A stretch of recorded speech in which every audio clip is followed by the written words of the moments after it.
Hi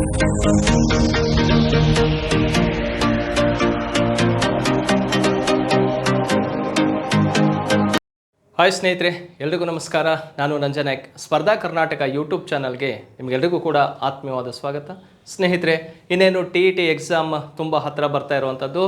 ಆ TET ಎಕ್ಸಾಮಿಗೆ ಸಂಬಂಧಪಟ್ಟಂತೆ paper 2 ಆ ವಿಷಯದಲ್ಲಿ ಸಮಾಜ ವಿಜ್ಞಾನ ವಿಷಯಕ್ಕೆ ಸಂಬಂಧಪಟ್ಟಂತಹ ಕೆಲವೊಂದು MCQ ಕ್ವಶನ್ಸ್ಗಳನ್ನು ಅನಾಲಿಸಿಸ್ ಮಾಡ್ತಾ ಹೋಗ್ತೀನಿ. ಸೊ ನೀವು ಆಲ್ರೆಡಿ TET ಎಕ್ಸಾಮಿಗೆ ನಿಮ್ಮ ಪೂರ್ವ ತಯಾರಿಯನ್ನು ನಡೆಸಿದ್ದೀರಿ. ಅದಕ್ಕೆ ಯೂಸ್ಫುಲ್ ಆಗುವಂತಹ ಕೆಲವೊಂದು ಕ್ವಶನ್ಸ್ ಯಾವ ರೀತಿ ಬರ್ತಾವೆ ಅನ್ನೋದ್ರ ಬಗ್ಗೆ ಇವತ್ತು ಚರ್ಚೆ ಮಾಡ್ತಾ ಹೋಗೋಣ. ಅದಕ್ಕಿಂತ ಮುಂಚೆ ಸ್ನೇಹಿತರೆ, ಸ್ಪರ್ಧಾ ಕರ್ನಾಟಕ ಯೂಟ್ಯೂಬ್ ಚಾನಲ್ಗೆ ಯಾರು ಸಬ್ಸ್ಕ್ರೈಬ್ ಆಗಿಲ್ವೋ ದಯಮಾಡಿ ಸಬ್ಸ್ಕ್ರೈಬ್ ಆಗಿ, ಬೆಲ್ ಬಟನ್ ಒತ್ತಿ ನೋಟಿಫಿಕೇಶನ್ ಪಡ್ಕೊಳ್ಳಿ. ಹಾಗೆ ಸ್ಪರ್ಧಾ ಕರ್ನಾಟಕ ಅಕಾಡೆಮಿಯ ವತಿಯಿಂದ ನಾವು ಆನ್ಲೈನ್ ಕ್ಲಾಸಸ್ಸನ್ನು ಕೂಡ ಸ್ಟಾರ್ಟ್ ಮಾಡಿದ್ದೀವಿ. ನೋಡಿ, mathematical science plus social science ಎರಡೂ ಕೂಡ ನಿಮಗೆ ಸಿಗುತ್ತೆ. ಹಾಗೆ ಪೇಪರ್ 1 ಕೂಡ ಇದೆ. ಅದರ ಜೊತೆಗೆ HSTR, GPSTR, other competitive exam ಎಲ್ಲ ಕೋರ್ಸು ಕೂಡ ನಿಮಗೆ ಆನ್ಲೈನಲ್ಲಿ ಸಿಗ್ತಾ ಹೋಗ್ತವೆ. ಹಾಗಾದರೆ ಸ್ನೇಹಿತರೆ, ಈ TET ಎಕ್ಸಾಮಲ್ಲಿ ಸೋಷಿಯಲ್ ಸೈನ್ಸಲ್ಲಿ ಬರುವಂತಹ ಇಂಪಾರ್ಟೆಂಟ್ ಆದಂತಹ ಒಂದು ಕ್ವಶನ್ಸು, ಅದರಲ್ಲೂ ಈ ಜಾಗ್ರಫಿ ವಿಷಯದ ಮೇಲೆ ಯಾವ ರೀತಿ ಪ್ರಶ್ನೆಗಳು ಬರ್ತಾವೆ ಅನ್ನೋದ್ರ ಬಗ್ಗೆ ಇವತ್ತು ನೋಡ್ತಾ ಹೋಗೋಣ. ಇವತ್ತಿನ ಮೊದಲನೇ ಪ್ರಶ್ನೆಯನ್ನು ನೋಡಿ, ಸೂರ್ಯಗ್ರಹಣದಲ್ಲಿ ಅಂದರೆ ಸೂರ್ಯಗ್ರಹಣ ಸಂಭವಿಸಬೇಕಾದ್ರೆ ಯಾವ ರೀತಿ ಕಂಡೀಷನ್ ಕಂಡು ಬರುತ್ತೆ ಅನ್ನೋದ್ರ ಬಗ್ಗೆ ನಾವು ಇಲ್ಲಿ ಅರ್ಥೈಸ್ಕೋಬೇಕಾಗತ್ತೆ. ನೋಡಿ, ಚಂದ್ರ ಭೂಮಿ ಮತ್ತು ಸೂರ್ಯನ ಮಧ್ಯೆ ಬರುತ್ತದೆ. ಭೂಮಿ ಸೂರ್ಯ ಮತ್ತು ಚಂದ್ರನ ಮಧ್ಯೆ ಬರುತ್ತದೆ. ಸೂರ್ಯ ಭೂಮಿ ಮತ್ತು ಚಂದ್ರನ ಮಧ್ಯೆ ಬರುತ್ತದೆ. ಯಾವುದು ಅಲ್ಲ ಅಂತ ಇದೆ. ಈಗ ನಮಗೆ ಗ್ರಹಣ ಅಂತ ನೋಡಿದಾಗ ಇಲ್ಲಿ ಎಕ್ಲಿಪ್ಸ್ ಎನ್ನುವಂಥ ಕಾನ್ಸೆಪ್ಟು ಗೊತ್ತಿರಬೇಕು. ಗ್ರಹಣ ಯಾಕಾಗತ್ತೆ? ಎರಡು ಆಕಾಶಕಾಯಗಳ ಮಧ್ಯೆ ಮತ್ತೊಂದು ಆಕಾಶಕಾಯ ಯಾವುದಾದ್ರು ಬಂತಂದರೆ ಅದನ್ನೇ ಗ್ರಹಣ ಅಂತ ಕರೆಯುವಂಥದ್ದು. ಹಾಗಾದರೆ ಆ ಎರಡು ಆಕಾಶಕಾಯಗಳು ಯಾವುದಾಗಿರ್ಬೋದು? ನಮಗೆ ಇಲ್ಲಿ ಗ್ರಹಣ ಅನ್ನೋದಾದರೆ ಎರಡು ರೀತಿ ನೋಡ್ತೀವಿ. ಒಂದು ಸೂರ್ಯಗ್ರಹಣ, ಮತ್ತೊಂದು ಚಂದ್ರಗ್ರಹಣ ಅಂತೇಳಿ. ಸೊ ಇಲ್ಲಿ ಕೇಳಿರುವಂಥದ್ದು ಏನಪ್ಪ ಅಂದರೆ ಸೂರ್ಯಗ್ರಹಣದ ಬಗ್ಗೆ ಕೇಳಿರುವಂಥದ್ದು. ನೋಡಿ ಸ್ನೇಹಿತರೆ, ಅದನ್ನು ಮ್ಯಾಪಲ್ಲೇ ಕ್ಲಿಯರ್ ಮಾಡೋಣ, ಆಮೇಲೆ ಆನ್ಸರ್ ನೋಡ್ಕೊಳ್ಳೋಣ. ಈಗ ಸೂರ್ಯಗ್ರಹಣ ಸಂಭವಿಸುವಂತಹ ಅವಧಿ ಹೇಗಿರುತ್ತೆ ಅಂತ ನೋಡಿದಾಗ ಇಲ್ಲಿ ಸೂರ್ಯ ಕೇಂದ್ರದಲ್ಲಿರ್ತಾನೆ, ಅದರ ಬಗ್ಗೆ ನಮಗೇನು ವರಿಬೇಡ. ಸೂರ್ಯ ಇಲ್ಲಿ ಬದಲಾವಣೆ ಆಗೋದು ಯಾರಪ್ಪ ಅಂದರೆ ಭೂಮಿ ಮತ್ತು ಚಂದ್ರನ ಸ್ಥಾನದಲ್ಲಿ ಬದಲಾವಣೆಗಳು ಆಗ್ತಾ ಇರ್ತವೆ. ನೋಡಿ, ಸೂರ್ಯ ಈ ಭಾಗದಲ್ಲಿದ್ದಾನೆ, ಇಲ್ಲಿ ಭೂಮಿ ಇದೆ, ಮಧ್ಯದಲ್ಲಿ ಯಾರಿದೆಯಪ್ಪ ಅಂದರೆ ಚಂದ್ರ ಇದೆ. ಅಂದರೆ ಸನ್, ಮೂನ್ ಪ್ಲಸ್ ಅರ್ತ್ ಅಂಥೇಳಿ SME ಅಂತ ಕರೆಯುವಂಥದ್ದು. ಸೂರ್ಯ ಮತ್ತು ಭೂಮಿಯ ನಡುವೆ ಚಂದ್ರ ಬಂದಾಗ, ಅರ್ಥ ಆಗ್ತಾಯಿಲ್ಲ, ಸೂರ್ಯ ಮತ್ತು ಭೂಮಿಯ ನಡುವೆ ಚಂದ್ರ ಬಂದರೆ ಆ ಗ್ರಹಣವನ್ನು ಏನಂತ ಕರಿತೀವಪ್ಪ ಅಂದರೆ ಸೂರ್ಯಗ್ರಹಣ ಅಂತ ಕರಿತೀವಿ, ಸೋಲಾರ್ ಎಕ್ಲಿಪ್ಸ್ ಅಂತೇಳಿ. ಇಲ್ಲಿ ಕೊಟ್ಟಿರುವಂಥ ಆಪ್ಷನ್ ನೋಡಿ, ಚಂದ್ರ ಭೂಮಿ ಮತ್ತು ಸೂರ್ಯನ ಮಧ್ಯೆ ಬರುತ್ತದೆ ಅಂತ ಇದೆ. ಈಗ ಚಂದ್ರ ಭೂಮಿ ಮತ್ತು ಸೂರ್ಯನ ಮಧ್ಯದಲ್ಲೇ ಇರೋದು, ಹಾಗಾಗಿ ಅದನ್ನು ಏನಂತ ಕರಿತೀವಿ ನಾವು? ಸೂರ್ಯಗ್ರಹಣ ಅಂತ ಕರೆಯುವಂಥದ್ದು. ಇದಕ್ಕೆ ಸರಿಯಾದಂಥ ಉತ್ತರ ಮೊದಲನೇ ಪ್ರಶ್ನೆಗೆ ಯಾವುದಪ್ಪ ಅಂದರೆ ಚಂದ್ರ ಭೂಮಿ ಮತ್ತು ಸೂರ್ಯನ ಮಧ್ಯೆ ಬಂದರೆ ಆ ಗ್ರಹಣವನ್ನು ಏನಂತ ಕರಿತೀವಿ ನಾವು? ಸೂರ್ಯಗ್ರಹಣ ಅಂತ ಕರೆಯುವಂಥದ್ದು. ಈ ಸೂರ್ಯಗ್ರಹಣದ ಸಂದರ್ಭ, ಇದಕ್ಕೆ ಆಪೋಸಿಟ್ ಆಗಿ ಮತ್ತೊಂದು ಪ್ರಶ್ನೆ ಕೇಳ್ದ ಅಂತ ತಗೊಳ್ಳಿ. ಚಂದ್ರಗ್ರಹಣ ಅಂದರೆ ಏನು? ಸೇಮ್ ಕಾನ್ಸೆಪ್ಟ್ ಇರುತ್ತೆ. ಸೂರ್ಯ ಅದೇ ಪೊಸಿಷನಲ್ಲಿರ್ತವೆ, ಇವೆರಡು ಪೊಸಿಷನ್ ಚೇಂಜ್ ಆಗುತ್ತೆ. ಅಂದರೆ ಸೂರ್ಯ ಮತ್ತು ಚಂದ್ರನ ನಡುವೆ ಭೂಮಿ ಬಂತಂದರೆ ಅದನ್ನು ಚಂದ್ರಗ್ರಹಣ ಅಂತ ಕರೆಯುವಂಥದ್ದು. ಅರ್ಥ ಆಯ್ತಲ್ಲ? ಸೂರ್ಯಗ್ರಹಣ ಅಂತ ಅಂದ್ರೆ ಏನು? ಸೂರ್ಯ ಮತ್ತು ಭೂಮಿಯ ನಡುವೆ ಚಂದ್ರ ಬರ್ತಾನೆ. ಅದೇ ಸೂರ್ಯ ಮತ್ತು ಚಂದ್ರನ ನಡುವೆ ಯಾವ್ದು ಬರುತ್ತೆ? ಭೂಮಿ ಬರುತ್ತೆ, ಅದನ್ನು ಚಂದ್ರಗ್ರಹಣ ಅಂತ ಕರೆಯುವಂಥದ್ದು. ಈ ರೀತಿ ಎರಡು ಗ್ರಹಣಗಳನ್ನು ನಾವು ನೋಡ್ತಾ ಹೋಗಬೇಕಾಗತ್ತೆ. ಈಗ ಸೂರ್ಯಗ್ರಹಣದ ಸಂದರ್ಭದಲ್ಲಿ 3 ರೀತಿ ಸೂರ್ಯಗ್ರಹಣಗಳನ್ನು ನೋಡ್ಬೋದು ನಾವು. ಯಾವ್ಯಾವ ರೀತಿ ಸೂರ್ಯಗ್ರಹಣಗಳು ಕಂಡುಬರ್ತವೆ? ಇದನ್ನು ಪೂರ್ಣ ಸೂರ್ಯಗ್ರಹಣ ಅಂತ ಕರಿತೀವಿ. ಅಂದರೆ 3 ಕೂಡ ಒಂದೇ ಸರಳ ರೇಖೆಯಲ್ಲಿದ್ದಾವೆ, ಹಾಗಾಗಿ ಇದನ್ನು ಪೂರ್ಣ ಸೂರ್ಯಗ್ರಹಣ ಅಂತ ಕರೆಯೋದು. ಈ ಪೂರ್ಣ ಸೂರ್ಯಗ್ರಹಣ, ಟೋಟಲ್ ಇಕ್ಲಿಪ್ಸ್ ಅಂತ ಏನು ಕರಿತೀವಲ್ಲ, ಪೂರ್ಣ ಸೂರ್ಯಗ್ರಹಣದ ಸಂದರ್ಭದಲ್ಲಿ ಸೂರ್ಯನ ಇಲ್ಲೊಂದು ಭಾಗ ಕಾಣಿಸ್ತಾ ಇದೆಯಲ್ಲ, ಇದು ನಮಗೆ ಕಾಣಿಸ್ತಾ ಇರುತ್ತೆ. ನೋಡಿ, ಈ ಏರಿಯಾ ಇಲ್ಲಿ ವೈಟ್ ಕಲರಲ್ಲಿ ಕಾಣಿಸ್ತಾ ಇದೆಯಲ್ಲ, ಅದನ್ನು ಕರೋನಾ ಅಂತ ಕರೆಯುವಂಥದ್ದು. ಪ್ರಶ್ನೆ ಹಾಗೂ ಕೇಳಿದ್ದಾನೆ, ಈ ಕರೋನಾ ಎನ್ನುವಂಥದ್ದು ಯಾವ ಗ್ರಹಣದ ಸಂದರ್ಭದಲ್ಲಿ ಕಾಣಿಸುತ್ತೆ ಅಂತ ಕೇಳಿದಾಗ, ಪೂರ್ಣ ಸೂರ್ಯಗ್ರಹಣದ ಸಂದರ್ಭದಲ್ಲಿ ಸೂರ್ಯನ ಯಾವ ಭಾಗ ಕಾಣಿಸುತ್ತಪ್ಪ ಅಂದರೆ ಕರೋನಾ ಭಾಗ ಕಾಣಿಸೋದು. ಇದು ಔಟರ್ ಲೇಯರಲ್ಲಿ ಇರುವಂತಹ ಒಂದು ಭಾಗವಾಗಿರುತ್ತೆ ಸೂರ್ಯನ ಒಂದು ಸ್ಟ್ರಕ್ಚರಲ್ಲಿ. ಇದು ಸೂರ್ಯಗ್ರಹಣದ ಬಗ್ಗೆ ಗೊತ್ತಿರಬೇಕು. ಹಾಗಾದರೆ ಸೂರ್ಯಗ್ರಹಣ ಯಾವ ದಿನ ಸಂಭವಿಸುತ್ತೆ? ಅಮಾವಾಸ್ಯೆ ದಿನನೋ ಹುಣ್ಣಿಮೆ ದಿನ ಅಂತಲೂ ಕೂಡ ಕೇಳಿದರೆ ಸೂರ್ಯಗ್ರಹಣ ಆಗೋದು ಯಾವಾಗಲೂ ಕೂಡ ಅಮಾವಾಸ್ಯೆ ದಿನ ಉಂಟಾಗುವಂಥದ್ದು. ಚಂದ್ರಗ್ರಹಣ ಆಗೋದು ಯಾವ ದಿನ ಅಂತ ಕೇಳಿದರೆ ಅದು ಹುಣ್ಣಿಮೆ ದಿನ ಉಂಟಾಗುವಂಥದ್ದು. ಸೊ ಈ ರೀತಿ ಗ್ರಹಣದ ಬಗ್ಗೆ ನಮಗೆ ಪ್ರಶ್ನೆಯನ್ನು ಕೇಳೋ ಸಾಧ್ಯತೆಗಳಿರ್ತೇವೆ. ಯಾವ ಗ್ರಹಣ ಕೇಳಿದರೆ ಯಾವ ರೀತಿ ಆನ್ಸರ್ ಮಾಡಬೇಕು, ಮಧ್ಯದಲ್ಲಿ ಯಾವುದಿರುತ್ತೋ ಅದರ ಆಧಾರದ ಮೇಲೆ ನಾವು ಡಿಸೈಡನ್ನು ಮಾಡ್ತೀವಿ. ಇದು ಮೊದಲನೇ ಪ್ರಶ್ನೆಗೆ ಎ ಅನ್ನೋದು ಸರಿಯಾದಂತಹ ಉತ್ತರ ಆಗಿರುತ್ತೆ. ಹಾಗಾದರೆ ಎರಡನೇ ಪ್ರಶ್ನೆಗೆ ಹೋಗೋಣ. ನೋಡಿ, ಋತುಗಳ ಬದಲಾವಣೆ ಯಾವುದರಿಂದ ಉಂಟಾಗುತ್ತದೆ? ಋತುಗಳ ಬದಲಾವಣೆ ಅಂದರೆ ಸೀಸನ್ ಆಗುವಂಥದ್ದು. ಈಗ ಸೀಸನ್ ಯಾವುದರಿಂದ ಆಗತ್ತಂತ ಕೇಳಿದರೆ, ಸೀಸನ್ ಆಗಬೇಕಂದ್ರೆ ಋತುಮಾನಗಳು ಉಂಟಾಗಬೇಕಂದ್ರೆ ಅದು ಒಂದು ದಿನದಲ್ಲಿ ಆಗುವಂಥ ಬದಲಾವಣೆಗಳಲ್ಲ. ಹಾಗಾದರೆ ಋತುಮಾನಗಳಾಗಬೇಕಂದ್ರೆ ಏನಾಗಬೇಕು? ಭೂಮಿಯ ವಾರ್ಷಿಕ ಚಲನೆಯಿಂದ ಋತುಮಾನಗಳು ಉಂಟಾಗುವಂಥದ್ದು. ಅರ್ತ್ ರೊಟೇಷನ್, ಅರ್ತ್ ರೆವಲ್ಯೂಷನ್ ಅಂತ ಕೇಳ್ತಾನೆ. ಅರ್ತ್ ರೆವಲ್ಯೂಷನಿಂದ ಏನಾಗುತ್ತೆ? ಸೀಸನ್ಸ್ ಉಂಟಾಗುವಂಥದ್ದು. ಭೂಮಿಯ ದೈನಿಕ ಚಲನೆ ಅಂದರೆ ಭೂಮಿ ತನ್ನ ಸುತ್ತ ತಾನು ಒಂದು ಸುತ್ತರ್ಕೊಳ್ಳೋದನ್ನು ಭೂಮಿಯ ದೈನಿಕ ಚಲನೆ ಅಂತ ಕರಿತೀವಿ. ಹಾಗಾದರೆ ಈ ಭೂಮಿಯ ದೈನಿಕ ಚಲನೆಯಿಂದ ಹಗಲು ರಾತ್ರಿ ಆಗುತ್ತೆ, ಉಷ್ಣಾಂಶದಲ್ಲಿ ವ್ಯತ್ಯಾಸಗಳಾಗ್ತಾ ಹೋಗ್ತವೆ, ರೇಖಾಂಶಗಳ ಬಗ್ಗೆ ಒಂದು ಕಲ್ಪನೆ ಸಿಗತ್ತೆ, ದಿಕ್ಕುಗಳ ಬಗ್ಗೆ ಮಾಹಿತಿ ಸಿಗತ್ತೆ. ಇವೆಲ್ಲ ಆಗುವಂಥದ್ದು ಭೂಮಿಯ ದೈನಿಕ ಚಲನೆಯಿಂದ 24 ಅವರ್ಸಲ್ಲಿ ಆಗುವಂತಹ ಬದಲಾವಣೆಗಳು. ಆದರೆ ಋತುಮಾನಗಳು ಸಂಭವಿಸಬೇಕಂದ್ರೆ ಭೂಮಿ ಸೂರ್ಯನ ಸುತ್ತ ಒಂದು ಸುತ್ತು ಹಾಕ್ಕೊಂಬರಬೇಕು. ಆಗ ಉಂಟಾಗೋದೇನಪ್ಪ ಅಂದರೆ ಋತುಮಾನಗಳು ಸಂಭವಿಸೋದು. ಇಲ್ಲಿ ನೋಡಿ, ಆಪ್ಷನಲ್ಲಿ ಏನಿದೆ? ಭೂಮಿ ತನ್ನ ಕಕ್ಷೆಯಲ್ಲಿ ತಿರುಗುವುದರಿಂದ, ತನ್ನ ಕಕ್ಷೆಯಲ್ಲಿ ತನ್ನ ಆರ್ಬಿಟಲ್ಲಿ ಸುತ್ತೋದ್ರಿಂದ ಆಗತ್ತಾ ಅಂತ ಕೇಳಿದರೆ ಅದರಿಂದ ಉಂಟಾಗಲ್ಲ. ಹಾಗಾದರೆ ಭೂಮಿ ತನ್ನ ಕಕ್ಷೆಯಲ್ಲಿ ಸೂರ್ಯನ ಸುತ್ತ ಸುತ್ತುವುದರಿಂದ, ಭೂಮಿ ತನ್ನ ಏನು ಆರ್ಬಿಟ್ ಇರುತ್ತಲ್ಲ ಅದರಲ್ಲಿ ಯಾರನ್ನ ಸುತ್ತರಿಯತ್ತಪ್ಪ ಅಂದರೆ ಸೂರ್ಯನ ಸುತ್ತ ಒಂದು ಸುತ್ತು ಸುತ್ತರ್ಕೊಂಡು ಬರುತ್ತೆ. ಅದರಿಂದ ಉಂಟಾಗೋದೇನಪ್ಪ ಅಂದರೆ ಋತುಮಾನಗಳು ಸಂಭವಿಸುವಂಥದ್ದು. ಅದನ್ನೇ ರೆವಲ್ಯೂಷನ್ ಅಂತ ಕರೆಯುವಂಥದ್ದು. 365 ಕಾಲು ದಿನಗಳು ಬೇಕಾಗತ್ತೆ. ಆ ಒಂದು ವರ್ಷದಲ್ಲಿ ಆಗುವಂತಹ ಬದಲಾವಣೆಗಳನ್ನೇ ಋತುಮಾನಗಳು ಉಂಟಾಗೋದನ್ನು ನಾವು ನೋಡ್ತೀವಿ.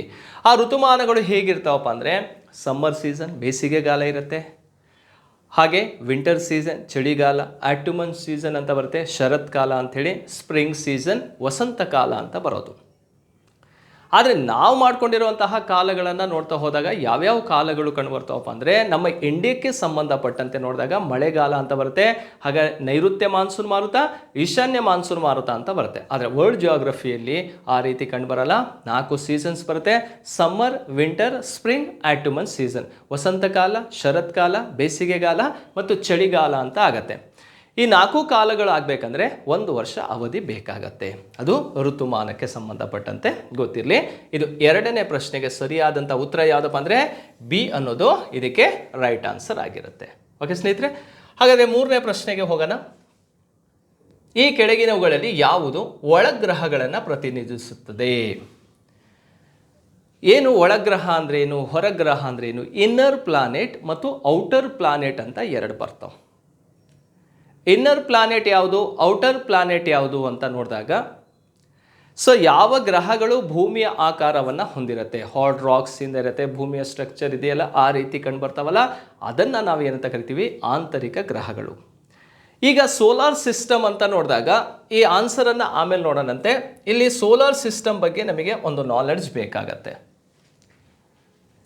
ಏನು ಸೌರವ್ಯೂಹ ಅಂದರೆ ಯಾರಿರ್ತಾರೆ ನೋಡಿ. ಸೋಲಾರ್ ಸಿಸ್ಟಮಲ್ಲಿರುವಂಥದ್ದು ಸೂರ್ಯ ಇರ್ತಾನೆ, 8 ಗ್ರಹಗಳು, ಮತ್ತು ಉಪಗ್ರಹಗಳು, ಧೂಮಕೇತುಗಳು, ಉಲ್ಕೆಗಳು, ಕುಬ್ಜ ಗ್ರಹಗಳು, ಹಾಗೆ ಕ್ಷುದ್ರ ಗ್ರಹಗಳು ಕಂಡುಬರ್ತಾವೆ. ಸೊ ಇಷ್ಟೂ ಗ್ರಹಗಳನ್ನು ಒಳಗೊಂಡಿರುವಂತಹ ಒಂದು ಪಟ್ಟಿಯನ್ನು ಏನಂತ ಕರಿತೀವನಪ್ಪ ಅಂದರೆ ಸೋಲಾರ್ ಸಿಸ್ಟಮ್ ಅಂತ ಕರೆಯೋದು, ಸೌರವ್ಯೂಹ ಅಂತ ಕರಿತೀವಿ. ಇವೆಲ್ಲ ಇರಬೇಕು ಅದರಲ್ಲಿ. ಸನ್ ಫ್ಯಾಮಿಲಿ ಅಂತಲೂ ಕೂಡ ಕನ್ಸಿಡರ್ ಮಾಡ್ತೀವಿ. ಹಾಗಾದರೆ ಈ ಗ್ರಹಗಳಲ್ಲಿ ಈಗ ಸೂರ್ಯ ಇಲ್ಲಿದ್ದಾನೆ. ಸೂರ್ಯನಿಂದ ಇರುವ ದೂರದ ಆಧಾರದ ಮೇಲೆ ಗ್ರಹಗಳ ಪಟ್ಟಿಯನ್ನು ನೋಡಿದಾಗ ಫಸ್ಟ್ ಯಾವುದಿದೆ? Mercury, Venus, Earth, Mars, Jupiter, Saturn, Uranus, Neptune ಅಂತ ಇದಾವೆ. ಬುಧ, ಶುಕ್ರ, ಭೂಮಿ, ಮಂಗಳ, ಗುರು, ಶನಿ, ಯುರೇನಸ್, ನೆಪ್ಚೂನ್ ಅಂತ 8 ಗ್ರಹಗಳಿದಾವೆ. ಹಾಗಾದರೆ ಆ 8 ಗ್ರಹಗಳಲ್ಲಿ ನಾವು 2 ಭಾಗಗಳನ್ನಾಗಿ ವಿಭಾಗ ಮಾಡ್ಕೊಳ್ತೀವಿ. ಆ 2 ಭಾಗ ಯಾವುದಪ್ಪ ಅಂದರೆ, ಸೊ ಇಲ್ಲೊಂದು ಬೆಲ್ಟ್ ಕಾಣಿಸ್ತಾ ಇದೆಯಲ್ಲ, ಇಲ್ಲೊಂದು ಪಟ್ಟಿ ಕಾಣಿಸ್ತಾ ಇದೆ, ಇದನ್ನೇ ಆಸ್ಟರಾಯ್ಡ್ಸ್ ಅಂತ ಕರಿತೀವಿ, ಕ್ಷುದ್ರ ಗ್ರಹಗಳು ಅಂತ. ಈ ಆಸ್ಟರಾಯ್ಡ್ಸ್ ಬೆಲ್ಟ್ ಇಲ್ಲಿದೆ, ಈ ಕಡೆ ಸನ್ ಇದ್ದಾನೆ, ಸೂರ್ಯ ಇದ್ದಾನೆ. ಅವು ಎರಡು ನಡುವೆ ಇದಾವಲ್ಲ, ಈ ಗ್ಯಾಪಲ್ಲಿ ಇದಾವಲ್ಲ, ಆ ಎರಡು ಮಿಡಲಲ್ಲಿರುವಂತಹ ಒಂದು ಪ್ಲಾನೆಟ್ಸ್ಗಳನ್ನೇ ಆಂತರಿಕ ಗ್ರಹಗಳು ಅಂತ ಕರೆಯೋದು. ಏನಂತ ಕರಿತೀವಿ ಇದನ್ನು? ಆಂತರಿಕ ಗ್ರಹಗಳು. ಸೊ ಇದನ್ನು ಫಿಸಿಕಲ್ ಪ್ಲಾನೆಟ್ಸ್ ಅಂತಲೂ ಕೂಡ ಕರಿತೀವಿ, ಇನ್ನರ್ ಪ್ಲಾನೆಟ್ಸ್ ಅಂತಲೂ ಕೂಡ ಕರಿತೀವಿ, ಒಳಗ್ರಹಗಳು ಅಂತಲೂ ಕೂಡ ಕರೆಯೋದು. ಹಾಗಾದರೆ ಇಲ್ಲಿ ಒಳಗ್ರಹಗಳು ಅಂದರೆ ಯಾರ್ಯಾರು ನೋಡಿ, ಬುಧ, ಶುಕ್ರ, ಭೂಮಿ, ಮಂಗಳ, ಈ 4 ಗ್ರಹಗಳನ್ನು ಒಳಗ್ರಹಗಳು ಅಂತ ಕರೆಯೋದು, ಇನ್ನರ್ ಪ್ಲಾನೆಟ್ಸ್ ಅಂತ ಕರಿತೀವಿ. ಹಾಗಾದರೆ ಆ ಇನ್ನರ್ ಪ್ಲಾನೆಟ್ಸ್ ಯಾವುದ್ರ ನಡುವೆ ಕಂಡುಬರುತ್ತಂದರೆ ಸನ್ ಮತ್ತು ಅಸ್ಟೆರಾಯ್ಡ್ಸ್ ಬೆಲ್ಟ್ಗಳ ನಡುವೆ ಕಂಡುಬರೋದು, ಕ್ಷುದ್ರ ಗ್ರಹಗಳ ನಡುವೆ ಕಂಡುಬರೋದೇ ಈ ಒಂದು ಒಳಗ್ರಹಗಳಾಗಿರ್ತವೆ. ಪ್ರಶ್ನೆ ನೋಡಿ, ಈ ಕೆಳಗಿನವುಗಳಲ್ಲಿ ಯಾವುದು ಒಳಗ್ರಹಗಳನ್ನು ಪ್ರತಿನಿಧಿಸುತ್ತದೆ? ಸೂರ್ಯ ಮತ್ತು ಭೂಮಿಯ ನಡುವಣ ಗ್ರಹ ಅಂತ ಕೇಳಿದಾಗ ಭೂಮಿ ಇಲ್ಲಿಗೆ ಎಂಡ್ ಆಗತ್ತೆ, ಅದು ಆನ್ಸರ್ ತಪ್ಪಾಗತ್ತೆ. ಹಾಗಾಗಿ ಇದು ರಾಂಗ್ ಆನ್ಸರ್. ಸೂರ್ಯ ಮತ್ತು ಕ್ಷುದ್ರ ಗ್ರಹಗಳ ನಡುವಿನ ಗ್ರಹ ಅಂತ ಕೇಳಿದರೆ ಇದೇ ಆಸ್ಟೆರಾಯ್ಡ್ ಬೆಲ್ಟು, ಕ್ಷುದ್ರ ಗ್ರಹಗಳು. ಹಾಗಾಗಿ ಎಷ್ಟನೇ ಆನ್ಸರ್ ಇಲ್ಲಿ ಸರಿಯಾಗಿ ಸಿಕ್ತು ನಮಗೆ? ಬಿ ಅನ್ನೋದು ರೈಟ್ ಆನ್ಸರ್ ಆಗಿರುತ್ತೆ. ಎಷ್ಟನೇ ಪ್ರಶ್ನೆ ಅಂದರೆ 3ನೇ ಕ್ವಶನಿಗೆ. ನೋಡಿ, ಸೂರ್ಯ ಮತ್ತು ಶನಿ ಗ್ರಹಗಳ ನಡುವೆ ಅಂತ ಇದೆ, ಉಪಗ್ರಹಗಳ ರಹಿತ ಗ್ರಹಗಳ ನಡುವೆ ಅಂತ ಇದೆ, ಅದು ತಪ್ಪಾಗಿರೋದು. ಉಪಗ್ರಹಗಳ ರಹಿತ ಗ್ರಹ ಅಂದರೆ ಯಾವುದು? ಮರ್ಕ್ಯೂರಿ ಮತ್ತು ವೀನಸ್ ಅಂತೇಳಿ, ಇವಿಗೆ ಸ್ಯಾಟಲೈಟ್ಸ್ ಇಲ್ಲ, ಇವೆರಡಕ್ಕೂ ಉಪಗ್ರಹ ಇಲ್ಲ, ಅದರ ನಡುವಿನ ಗ್ರಹವನ್ನು ಕರಿತೀವಂದರೆ ಅದು ತಪ್ಪಾಗಿರುವಂಥದ್ದು. ಈಗ ಒಳಗ್ರಹಗಳು ಅಂತ ಕರೆಯೋದಾದರೆ, ಅವನ ಆಂತರಿಕ ಗ್ರಹ ಅಂತ ಕರೆಯೋದಾದರೆ ಸೂರ್ಯ ಮತ್ತು ಯಾವ ಗ್ರಹಗಳ ನಡುವೆ ಇರುವಂಥದ್ದು? ಕ್ಷುದ್ರ ಗ್ರಹಗಳ ನಡುವೆ ಇರೋದನ್ನೇ ನಾವು ಒಳಗ್ರಹ ಅಂತ ಕರಿತೀವಿ. ಈಗ ಒಳಗ್ರಹಗಳು ಯಾವುದಂತ ನಮಗಿಲ್ಲಿ ಗೊತ್ತಾಯಿತು. ಯಾವ್ಯಾವುದಿದ್ದಾವೆ? ಬುಧ, ಶುಕ್ರ, ಭೂಮಿ, ಮಂಗಳವನ್ನು ಒಳಗ್ರಹಗಳು ಅಂತ ಕರೆಯುವಂಥದ್ದು. ಹಾಗಾದರೆ ಈ ಒಳಗ್ರಹಗಳಲ್ಲೇ ಅತಿ ದೊಡ್ಡದಾದಂತಹ ಗ್ರಹ ಯಾವುದಂತನೂ ಕೂಡ ಹಿಂದಿನ ಎಕ್ಸಾಮಲ್ಲಿ ಪ್ರಶ್ನೆ ಬಂದಿದೆ. ಲಾರ್ಜೆಸ್ಟ್ ಅಂತ ಕೇಳಿದಾಗ ಇನ್ನರ್ ಪ್ಲಾನೆಟಲ್ಲಿ ಲಾರ್ಜೆಸ್ಟ್ ಯಾವುದಪ್ಪ ಅಂದರೆ ಅರ್ತ್, ಭೂಮಿನೇ. ಒಳಗ್ರಹಗಳಲ್ಲಿ ಅತಿ ದೊಡ್ಡ ಗ್ರಹ ಯಾವುದಪ್ಪ ಅಂದರೆ ಭೂಮಿ ಆಗಿರುತ್ತೆ. ಸೊ ಇದು ಇನ್ನರ್ ಪ್ಲಾನೆಟ್ಸ್ ರಿಲೇಟೆಡ್ ಕಾನ್ಸೆಪ್ಟು ನಮಗೆ ಗೊತ್ತಿರಬೇಕು. ಹಾಗಾದರೆ ಒಳಗ್ರಹ ಅಂತ ಕೇಳಿದಾಗ ಹೊರಗ್ರಹಗಳು ಕೇಳಬಾರ್ದಂತ ಏನಿಲ್ವಲ್ಲ, ಅದನ್ನು ಕೂಡ ಕ್ವಶನ್ಸ್ ಆಗಿ ರೈಸ್ ಮಾಡ್ತಾನೆ. ಅದನ್ನು ತಿಳ್ಕೊಬಿಟ್ರೆ ಓವರಾಲ್ ಆಗಿ ಇನ್ನರ್ ಮತ್ತು ಔಟರ್ ಪ್ಲಾನೆಟ್ಸ್ಗಳು ಹೇಗಿರ್ತಾವೆ ಅಂಥೇಳಿ ನಾವು ತಿಳ್ಕೊಬೋದು. ಹಾಗಾದರೆ ಹೊರಗ್ರಹಗಳು ಯಾರ್ಯಾರು? ಹೊರಗ್ರಹ ಫಸ್ಟ್ ಎಲ್ಲಿದೆ ಅಂತ ನೋಡ್ಕೋಬೇಡಿ. ಆಸ್ಟೆರಾಯ್ಡ್ ಬೆಲ್ಟಿಂದ ಸ್ಟಾರ್ಟ್ ಆಗ್ತಾವೆ, ಆ ಬೆಲ್ಟ್ ಆದ ನಂತರ ಸ್ಟಾರ್ಟ್ ಆಗೋವಂಥದ್ದು. ಎಲ್ಲಿವರೆಗಿದೆ? ಇಲ್ಲಿ ಕ್ಯೂಪರ್ ಬೆಲ್ಟ್ ಅಂತ ಇದೆ, ಇದು ಕ್ಯೂಪರ್ ಬೆಲ್ಟ್ ಏರಿಯಾ, ಇದು ಕ್ಯೂಪರ್ ಬೆಲ್ಟ್ ಅಂತ. ಈ ಆಸ್ಟೆರಾಯ್ಡಿಂದ ಕ್ಯೂಪರ್ ಬೆಲ್ಟ್ವರೆಗಿರುವಂತಹ ಗ್ರಹಗಳು, ಅದರ ಮಧ್ಯದಲ್ಲಿರುವಂತಹ ಗ್ರಹಗಳನ್ನು ಏನಂತ ಕರಿತೀವಿ? ಹೊರಗ್ರಹಗಳು, ಔಟರ್ ಪ್ಲಾನೆಟ್ಸ್ ಅಂತಲೇ ಕರೆಯೋದು, ಆರ್ ಗ್ಯಾಸಸ್ ಪ್ಲಾನೆಟ್ಸ್ ಅಂತ ಕರಿತೀವಿ, ಅನಿಲ ದೈತ್ಯ ಗ್ರಹಗಳು. ಹಾಗಾದರೆ ಆ ಅನಿಲ ದೈತ್ಯ ಗ್ರಹಗಳು ಯಾವ್ಯಾವುದು? ಒಂದು ಜುಪಿಟರ್, ಸ್ಯಾಟ್ರನ್, ಯುರೆನಸ್ ಮತ್ತು ನೆಪ್ಚೂನನ್ನು ಹೊರಗ್ರಹಗಳ ಪಟ್ಟಿಯಲ್ಲಿ ನೋಡ್ತೀವಿ. ಈ ಹೊರಗ್ರಹಗಳಲ್ಲಿ ಅತಿ ದೊಡ್ಡ ಗ್ರಹ ಯಾವುದಪ್ಪ ಅಂದರೆ ಅದೇ ಜುಪಿಟರ್, ಅಂದರೆ ಗುರುಗ್ರಹ ಅನ್ನೋದು ಅತಿ ದೊಡ್ಡ ಗ್ರಹವಾಗಿರುತ್ತೆ. ಅರ್ಥ ಆಯ್ತಾ ಸ್ನೇಹಿತರೆ? ಇದು ಒಳಗ್ರಹ ಮತ್ತು ಹೊರಗ್ರಹಗಳ ಬಗ್ಗೆ ನಮಗೆ ಗೊತ್ತಿರಬೇಕಾಗತ್ತೆ. ಈ ರೀತಿಯಾದಂತಹ ಒಂದು ಕ್ವಶನನ್ನು ಕೂಡ ಕೇಳುವಂತಹ ಸಾಧ್ಯತೆಗಳು ಇರ್ತವೆ. ಕ್ಲಿಯರ್? ನೋಡಿ, 3ನೇ ಪ್ರಶ್ನೆಗೆ ಬಿ ಅನ್ನೋದು ರೈಟ್ ಆನ್ಸರ್ ಆಗಿರುತ್ತೆ. ನೀವು ಎಷ್ಟೇ ಕಾನ್ಸೆಪ್ಟನ್ನು ಓದ್ತಾ ಹೋಗಿ, ಯಾವ ರೀತಿನಾರು ಓದಿ, ಎಷ್ಟೇ ಬುಕ್ಸನ್ನು ಓದಿ, ನೀವು ಓದಿದಂತಹ ವಿಷಯಗಳು ನಿಮಗೆ ಕ್ಲಿಯರಾಗಿ ಅರ್ಥ ಆಗಿದೆ ಅನ್ನೋದು ಗೊತ್ತಾಗಬೇಕಂದ್ರೆ ನಮಗೆ ಯಾವುದ್ರ ಮೂಲಕ ಮಾತ್ರ ಸಾಧ್ಯ ಅಂದರೆ ಪ್ರಶ್ನೆಗಳಿಗೆ ಆನ್ಸರ್ ಮಾಡೋ ಸಾಮರ್ಥ್ಯ ನಿಮ್ಮಲ್ಲಿ ಬೆಳಿಬೇಕು. ಯಾವಾಗ ಪ್ರಶ್ನೆಗಳಿಗೆ ಯಾವುದೇ ಕಾನ್ಸೆಪ್ಟಲ್ಲೂ ಕೊಡಲಿ, ಯಾವುದೇ ವಿಷಯದ ಮೇಲೆ ಪ್ರಶ್ನೆ ಕೊಡಲಿ, ಆ ಪ್ರಶ್ನೆಯನ್ನು ಓದಿದ ಕೂಡಲೇ ನಿಮಗೆ ಆನ್ಸರ್ ಮಾಡೋಕ್ಕೆ ಬಂತಂದರೆ ಆ ಏರಿಯಾ ಅಥವಾ ಆ ಚಾಪ್ಟರ್ ನಿಮಗೆ ಅರ್ಥ ಆಗಿದೆ ಅಂತ ಅರ್ಥ. ಒಂದಲ್ಲ 10 ಸಲ ಓದ್ರಿ, 10 ಸಲ ಅಲ್ಲ 100 ಸಲ ಓದ್ರಿ, ಆದರೂ ಕೂಡ ಆ ಚಾಪ್ಟರ್ ಮೇಲೆ ಕೇಳೋ ಪ್ರಶ್ನೆಗೆ ನೀವು ಉತ್ತರ ಮಾಡಲಿಲ್ಲ ಅಂದರೆ ನೀವು ಓದುವಂಥ ವಿಧಾನನೇ ಸರಿ ಇಲ್ಲ ಅಂಥೇಳಿ. ಇನ್ನೇ ನಿಯರೆಸ್ಟ್ ಬರ್ತಾ ಇದೆ ಎಕ್ಸಾಮ್, TET ಎಕ್ಸಾಮ್ ಆಗೋದು ಬಿಡಿ, TET ಎಕ್ಸಾಮ್ ಆಗುತ್ತೆ. ನೆಕ್ಸ್ಟ್ CET, ಕೆಲವರು ಭಾಳಷ್ಟು ಮಂದಿ TETಯನ್ನು 4-5 ಸಲ ಪಾಸ್ ಮಾಡಿದ್ದೀರಿ, ಆದರೂ ಮತ್ತೆ ಎಕ್ಸ್ಪೀರಿಯೆನ್ಸಿಗೆ TETಯನ್ನು ಬರಿತಾ ಇದ್ದೀರಿ. ಇತ್ತೀಚಿನ TET ಎಕ್ಸಾಮ್ ಏನಪ್ಪ ಅಂದರೆ ಫಸ್ಟಿಗೆ ಕೊಡ್ತಿದ್ದಲ್ಲ ಆ ರೀತಿ ಪೇಪರ್ ಇಲ್ಲ, ತುಂಬ ಡಿಫಿಕಲ್ಟ್ ಆಗಿರುವಂತಹ ಕ್ವಶನ್ಸನ್ನು ಕೇಳ್ತಾ ಬರ್ತಾನೆ. ಡೀಪಾಗಿ ಹೋಗ್ತಾ ಇದ್ದಾನೆ ಅಂದರೆ ಅದೇ ಬುಕ್ಸಲ್ಲೇ ಇರುವಂಥ ಪ್ರಶ್ನೆಗಳನ್ನು ಕೇಳೋದು, ಹೊರಗಡೆ ಹೋಗಿ ಎಲ್ಲೂ ಕೂಡ ಕ್ವಶನನ್ನು ಕೇಳಲ್ಲ. ಯಾಕಂದರೆ ನೀವು ಒಬ್ಬ ಶಿಕ್ಷಕರಾಗಿ ಪಾಠ ಮಾಡೋಕ್ಕೆ ಹೊಂಟಿದ್ದೀರಂದ್ರಾಗ ಗೌರ್ಮೆಂಟ್ ಬುಕ್ಸನ್ನೇ ಓದಿ ಪಾಠ ಮಾಡಬೇಕಾಗತ್ತೆ. ಆ ನಾಲೆಡ್ಜು ನಿಮಗೆ ಚೆನ್ನಾಗಿರಬೇಕು, ಲೈನ್ ಬೈ ಲೈನ್ ಓದಿರ್ಬೇಕು. ನೀವು ಹಂಗೆ ಓದಿದರೆ ಮಾತ್ರ ಅವ್ರು ಕೇಳೋ ಪ್ರತಿಯೊಂದು ಪ್ರಶ್ನೆಗೂ ಕೂಡ ಆನ್ಸರ್ ಮಾಡ್ತಾ ಹೋಗ್ತೀರಿ. ನೀವು ಹಾರ್ಡ್ ವರ್ಕ್ ಮಾಡಿ. ಅದರ ಜೊತೆಗೆ ಈ ಎಕ್ಸಾಮ್ TET ಆದ ನಂತರದಲ್ಲಿ GPSTR HSTR ಆಗ್ತವೆ. ಅದಾದ ನಂತರ FDA SDA ಗ್ರೂಪ್ ಸಿ ಭಾಳಷ್ಟು ನೋಟಿಫಿಕೇಷನ್ ಆಗೋ ಸಾಧ್ಯತೆಗಳಿರ್ತವೆ. ಕೆಲವ್ರು ಮಂದಿ ಏನಂತ ಅಂದ್ಕೊಂಡಿದ್ರೆ ಅಂದರೆ ಏನು ನೋಟಿಫಿಕೇಷನೇ ಇಲ್ಲ, ಏನು ಓದೋಣ ಅಂತ ನಿಮ್ಮ ಮೈಂಡ್ ಸೆಟ್ ಇದೆ. ಅದನ್ನು ತಲೆಯಿಂದ ತೆಗೆದು ಹೊರ ಹಾಕ್ರಿ, ಓದಕ್ಕೆ ಸ್ಟಾರ್ಟ್ ಮಾಡಿ. ಈಗ ಆಗೇ ಆಗತ್ತೆ, ಇನ್ನೊಂದು ಸ್ವಲ್ಪ ದಿನದಲ್ಲೇ ಭಾಳಷ್ಟು ನೋಟಿಫಿಕೇಷನ್ ಆಗ್ತವೆ. ನೀವು ಫಸ್ಟು ನಿಮ್ಮನ್ನು ನೀವು ಅರ್ಥ ಮಾಡ್ಕೊಳ್ಳಿ. ನಾನು ಅಷ್ಟು ಸಿಲೆಬಸ್ ಓದಿದ್ದೀನಾ, ನಾನು ಅಪ್ಡೇಟ್ ಇದ್ದೀನಾ, ಕ್ವಶನ್ ಪೇಪರಿಗೆ ಆನ್ಸರ್ ಮಾಡೋ ಸಾಮರ್ಥ್ಯ ನನ್ನಲ್ಲಿ ಬೆಳೆಸ್ಕೊಂಡಿದ್ದೀನಾ, ಅದನ್ನು ಟೆಸ್ಟ್ ಮಾಡ್ಕೊಳ್ಳಿ. ಅವೆಲ್ಲ ಆಗಿದೆ ಅಂದಾಗ ನೀವು ಬೇಜಾರು ಮಾಡಿಕೊಂಡ್ರೆ ಒಪ್ಪಿಗೆ ಮಾಡ್ಕೋಬೋದು. ನೀವು ಇನ್ನು ಓದೋದೇ ಇಲ್ಲ, ಅರ್ಧಂಬರ್ಧ ಓದಿದ್ದೀವಿ ಅಂದಾಗ ನಾವು ಅದ್ರ ಬಗ್ಗೆ ಕಾನ್ಸಂಟ್ರೇಟ್ ಮಾಡಲಿಲ್ಲ ಅಂದರೆ ತುಂಬ ಕಷ್ಟ ಆಗುತ್ತೆ. ಹಾರ್ಡ್ ವರ್ಕ್ ಮಾಡ್ತಾ ಹೋಗಿ.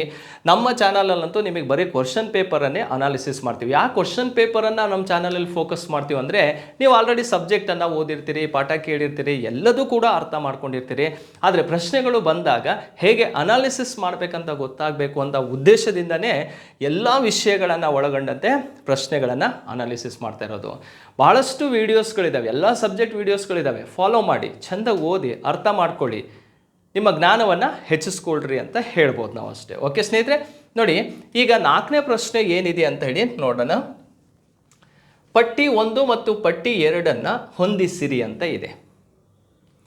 ಹಾಗಾದರೆ ಪಟ್ಟಿ 1 ಪಟ್ಟಿ 2ರಲ್ಲಿ ಯಾವ ವಿಷಯಗಳಿದ್ದಾವೆ ನೋಡಿ. ಕರ್ಕಾಟಕ ಸಂಕ್ರಾಂತಿ ವೃತ್ತ ಅಂತ ಇದೆ, ಮಕರ ಸಂಕ್ರಾಂತಿ ವೃತ್ತ ಅಂತ ಇದೆ, ಮೇಷ ಸಂಕ್ರಾಂತಿ ಅಂತ ಇದೆ, ತುಲ ಸಂಕ್ರಾಂತಿ ಅಂತ ಇದೆ. ಈ ಕಡೆ ಜೂನ್ 21, ಮಾರ್ಚ್ 21, ಡಿಸೆಂಬರ್ 22, ಸೆಪ್ಟೆಂಬರ್ 23 ಅಂತ ಇದ್ದಾವೆ.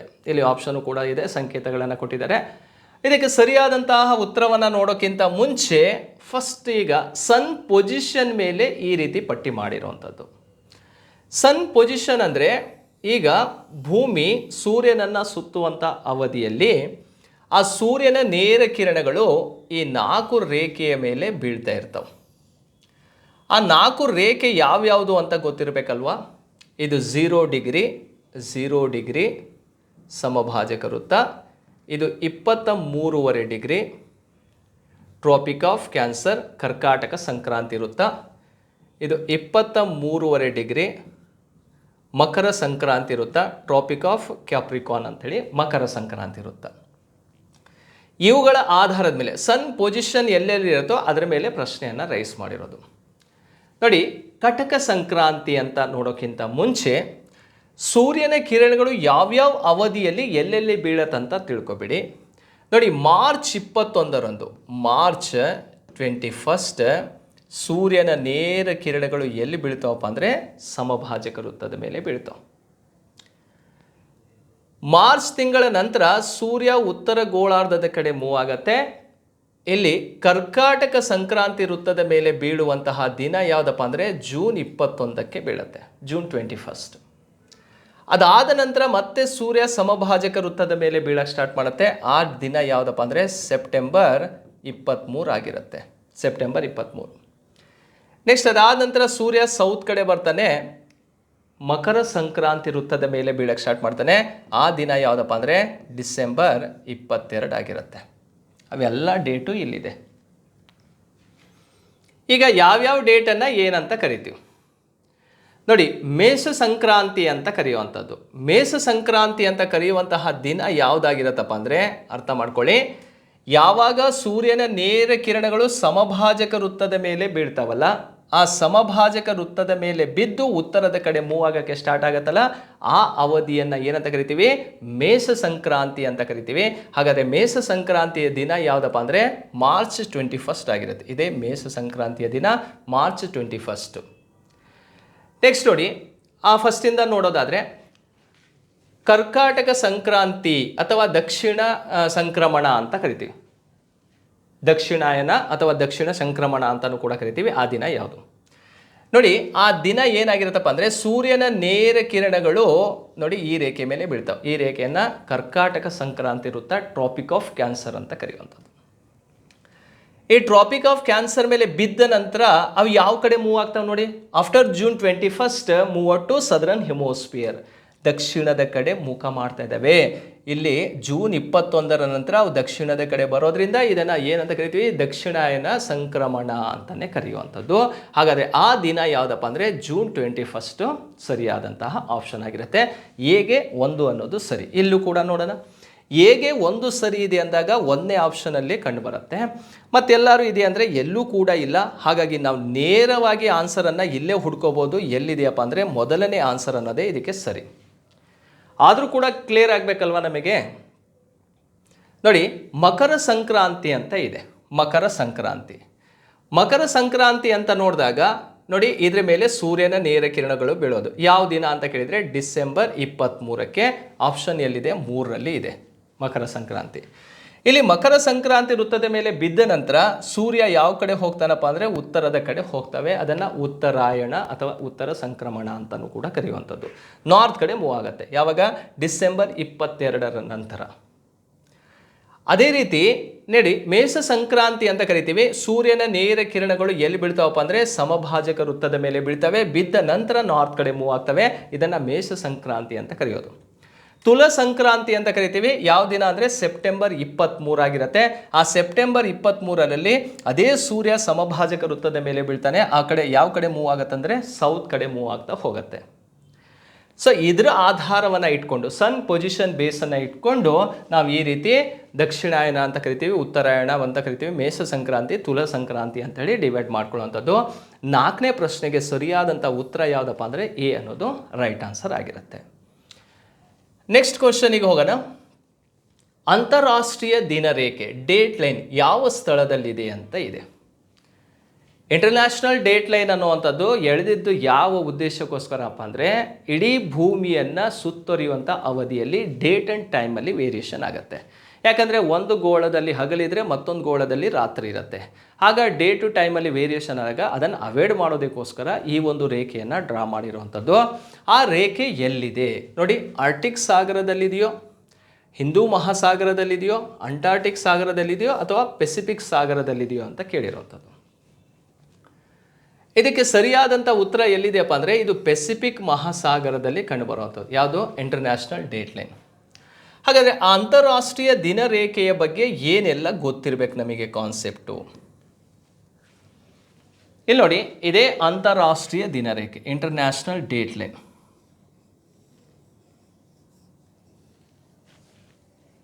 ಹಾಗಾದರೆ ಅಂತಾರಾಷ್ಟ್ರೀಯ ದಿನರೇಖೆ ಅನ್ನೋದು ಯಾವ ಮಹಾಸಾಗರದಲ್ಲಿ ಹಾದು ಹೋಗ್ತಾ ಇದೆ, ಇದೇ ಪೆಸಿಫಿಕ್ ಓಷಿಯನ್ ಬಾಡಿ. ಇದು ಪೆಸಿಫಿಕ್ ಮಹಾಸಾಗರ. ಆ ಪೆಸಿಫಿಕ್ ಮಹಾಸಾಗರದಲ್ಲಿ ಹಾದು ಹೋಗ್ತಾ ಇರೋವಂಥದ್ದು ಯಾವ 2 ಖಂಡಗಳನ್ನು ಸಪ್ರೇಟ್ ಮಾಡ್ತಾ ಇದೆ ಅಂತ ನೋಡಿದಾಗ ನೋಡಿ, ಏಷ್ಯಾ ಈ ಭಾಗದಲ್ಲಿರೋದು ಯಾವುದು, ಏಷ್ಯಾ. ಈ ಕಡೆ ಯಾವುದಿದೆಯಪ್ಪ ಅಂದರೆ ನಾರ್ತ್ ಅಮೇರಿಕಾ, ಕ್ಲಿಯರ್, ಉತ್ತರ ಅಮೇರಿಕಾ ಖಂಡ ಇದೆ. ಇದು ಅಲಸ್ಕಾ ಭಾಗ ಕಂಡು ಬರುತ್ತೆ. ಯಾವುದರದ್ದು, ಅಮೇರಿಕದ ಒಂದು ಸ್ಟೇಟ್ ಅಲಸ್ಕಾ. ಈ ಕಡೆ ನೋಡಿದಾಗ ರಷ್ಯಾದ ಭಾಗವಾಗಿರುತ್ತೆ ಸೈಬೀರಿಯಾ. ಇಲ್ಲಿಂದ ಹಾದು ಬರ್ತಾ ಇದೆಯಲ್ಲ, ಇದು ಸ್ಟ್ರೈಟ್ ಇಲ್ಲ, ಜಿಗ್ಜಾಗ್ ಶೇಪಲ್ಲಿ ಕಂಡು ಬರ್ತದೆ. ಅಂದರೆ ಅಂಕು ಡೊಂಕಾಗಿ ಈ ರೇಖೆ ಕಾಣಿಸುತ್ತೆ ನಮಗೆ.